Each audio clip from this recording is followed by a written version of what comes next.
სახელმწიფო აუდიტის სამსახურის ანგარიში პოლიტიკურ ფინანსებზე. ანგარიში მოცემულია დეტალური ანალიზი პარტიების შემოსავლის წყაროებისა და დაფინანსების შესახებ, გამიჯნულია კანონიერი და არაკანონიერი შემოსავლები და ხარჯები. ანგარიში მოიცავს ინფორმაციას ყველა იმ პოლიტიკური სუბიექტის ფინანსურ ინფორმაციაზე, რომლებმაც სახელმწიფო აუდიტის სამსახურს 2012 წლის 1 იანვრიდან 25 ივლისის ჩათვლით ფინანსური დეკლარაციები წარუდგინეს. სახელმწიფო აუდიტის სამსახურმა პოლიტიკურ ფინანსებზე ანგარიში გამოაქვეყნა. ანგარიში მოცემულია დეტალური ანალიზი პარტიების შემოსავლების წყაროებისა და დაფინანსების შესახებ. გამიჯნულია კანონიერი და არაკანონიერი შემოსავლები და ხარჯები. ანგარიში მოიცავს ინფორმაციას ყველა იმ პოლიტიკური სუბიექტის ფინანსურ ინფორმაციაზე, რომლებმაც სახელმწიფო აუდიტის სამსახურს 2012 წლის 1 იანვრიდან 25 ივლისის ჩათვლით წარუდგინეს ფინანსური დეკლარაციები.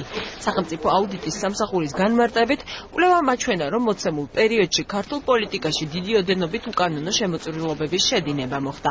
ანგარიშის მიხედვით 2012 წლის 1 იანვრიდან 25 ივლისის ჩათვლით უკანონო შემოწირულობები 58-მა ფიზიკურმა და 4-მა იურიდიულმა პირმა განახორციელა. ფიზიკური პირების მიერ უკანონო შემოწირულობებმა 18,393,634 ლარი შეადგინა.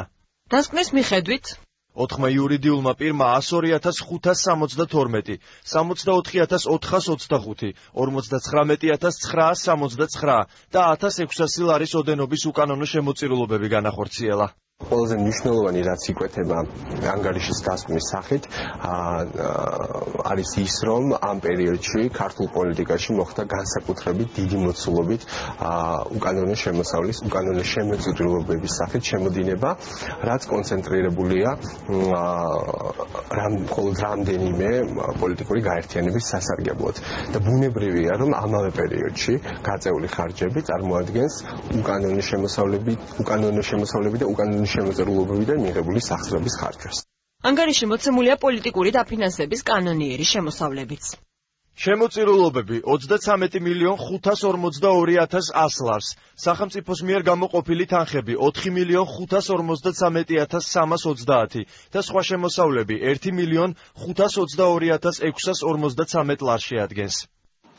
დასკვნაში დაჯამებულია მთლიანი პოლიტიკური შემოსავლები ყველა პოლიტიკური სუბიექტისთვის, საუბარია 27 პოლიტიკურ გაერთიანებაზე. ანგარიშის მიხედვით 44,578,454 ლარი კოალიციის, 9,693,165 ლარი ნაციონალური მოძრაობის და 862,535 ლარი ქრისტიან დემოკრატების შემოსავალია. სახელმწიფო აუდიტის სამსახურის შეფასებით პოლიტიკური ფინანსების გამჭვირვალობა მნიშვნელოვნად განაპირობებს ქვეყნის პოლიტიკური სისტემის ლეგიტიმურობას და მის მიმართ საზოგადოების ნდობას. ამ ინფორმაციის საზოგადოებისთვის მიწოდება ძალიან მნიშვნელოვანია იმისთვის, რომ მაქსიმალურად ვუზრუნველყოთ გამჭვირვალობა პოლიტიკურ ფინანსებში და სწორედ ეს გამჭვირვალობა მოგცევს ჩვენ იმ საშუალებას, რომ შემდგომში მოვახდინოთ კანონდარღვევების პრევენცია. სამსახურში განმარტავენ, რომ სახელმწიფო აუდიტის მიზანია მსგავსი სახის ანგარიშებით ხელი შეუწყოს პოლიტიკური ფინანსების გამჭვირვალობასა და საზოგადოების ინფორმირებას, განსაკუთრებით წინასაარჩევნო პერიოდში.